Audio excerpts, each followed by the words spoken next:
আসসালামু আলাইকুম, আশা করি আপনার সবাই ভালো আছেন। তো আজকে আমি আপনাদের মাঝে বন্দনা মন্ত্র দেব। এটা অনেক বড় একটা বন্দনা মন্ত্র। এটা আমার গুরু কাছ থেকে পাওয়া, এবং এই বন্দনা মন্ত্র হিন্দু মুসলমান সব ধর্মের মানুষই করতে পারে। এই বন্দনা মন্ত্র কোন কোন কাজে ব্যবহার হয়? এই বন্দনা মন্ত্র আপনারা যদি কোনো সাধনে বসেন, তাহলে এই বন্দনা মন্ত্রটা আপনার প্রয়োজন হবে। শুধুমাত্র সাধনে যে মন্ত্রটা বন্দনা করবেন তাও না, আপনারা যখন জিনপুরি হাজির করবেন রোগীর শরীরে, তখন এই বন্দনা মন্ত্র পাঠ করলে পারে অটোমেটিক জিনপুরি হাজির হয়। এটা বলা লাগে না, অটোমেটিক হাজির হয়ে যায়। আপনারা করে দেখবেন এই বন্দনা মন্ত্র দিয়ে। এটা কিন্তু আমার ইউটিউব চ্যানেলে এর আগেও দেওয়া হয়েছে, আমি আবারও এগিয়ে দিচ্ছি। কারণ আপনাদেরকে এটা বোঝানোর জন্য করে যে এই বন্দনা মন্ত্রের ভিতরে অনেক ক্ষমতা আছে। আপনারা এটা শুনলে পরে বুঝতে পারবেন এই বন্দনা মন্ত্রটা কী জিনিস। এটা আপনারা যারা জিনপুরি হাজির করেন, যাদের দ্বারা হাজির হয় না, চেষ্টা করেন কিন্তু হয় না, আপনারা এই বন্দনা মন্ত্রটা সর্বপ্রথম পাঠ করে নেবেন। নেওয়ার পরে হাজির করবেন, দেখবেন যে তখন অটোমেটিক হাজির হয়ে যাবে।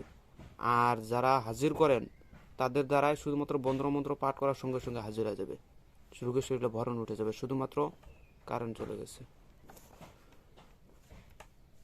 তো যাই হোক, আপনারা এই বন্দনা মন্ত্রটা প্রয়োগ করে দেখবেন, ইনশাআল্লাহ কাজ হবে। এবং এই বন্দনা মন্ত্রটা আপনারা সব থেকে বেটার হয় সাধন যখন করবেন, কোনো কিছু যখন সাধন করবেন, সাধনে বসার আগে এই বন্দনা মন্ত্রটা 7 বার জপ করে নেবেন।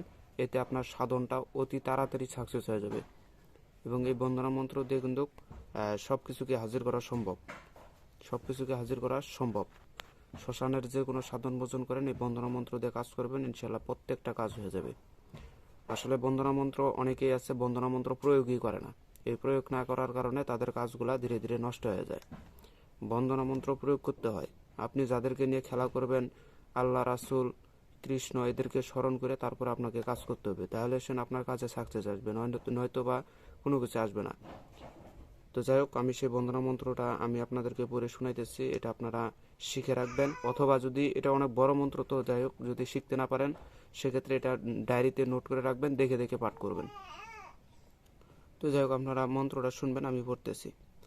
বন্দনে বিষ্ণুলের মনে বন্দনে বন্দনা করি আল্লাহ নিরঞ্জন, বন্দনে বন্দনা করি কৃষ্ণ নারায়ণ, বন্দনে বন্দনা করি মহাদেবের চরণ, বন্দনে বন্দনা করি ব্রহ্মাজির চরণ, বন্দনে বন্দনা করি নূর মোহাম্মদের চরণ, বন্দনে বন্দনা করি মা ফাতেমার চরণ, বন্দনে বন্দনা করি শেরে আলীর চরণ, বন্দনে বন্দনা করি হাসান হুসাইনের চরণ, বন্দনে বন্দনা করি বাগদাদেতে রয় বরপীর ওই দরবারে নোয়াইলাম শির, বন্দনে বন্দনা করি আজমিরেতে দয়াল খাজা তুমি বাবা ভক্তের রাজা, বন্দনে বন্দনা করি মদনপুরের শাহ সুলতান শাহ, আমি তোমার আমি করি তোমার আশা, বন্দনে বন্দনা করি মিরপুরেতে শাহ আলী সাই বাবা তো চরণ ধুলি, বন্দনে বন্দনা করি বেলতলিতে সুলেমান লেংটার চরণ স্মরণ করি তোমার নামটা, বন্দনে বন্দনা করি সুন্দরবন মোকামে বন্দি গাজী জিন্দা পীর, বন্দনে বন্দনা করি সিলেটেতে শাহজালাল নূর নবীজির প্রিয় দুলাল, বন্দনে বন্দনা করি শাহপরাণ ভক্তগণের জানের যান, বন্দনে বন্দনা করি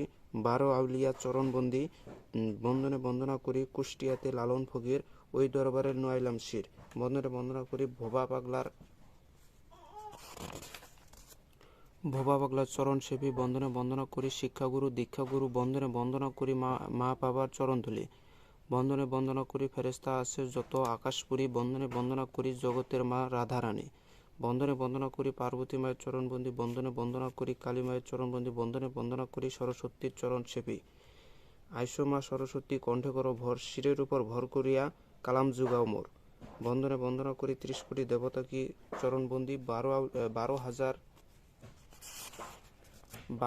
হরিবন্দি, 13,000 দেও ডাকিনী যোগিনী বন্দি, বন্দি সর্বজন এক মনেতে বন্দি আমি আস্তিক যোজনী, যাহার ইশারাতেই চলে সর্বফণি, গাছেতে বন্দি আমি বেউলা নাগেশ্বর, সর্পের মাঝে বন্দি আমি মনিয়া রাজা বর, বন্দি আমি মা মনসা পাই যেন তোমার দেখা।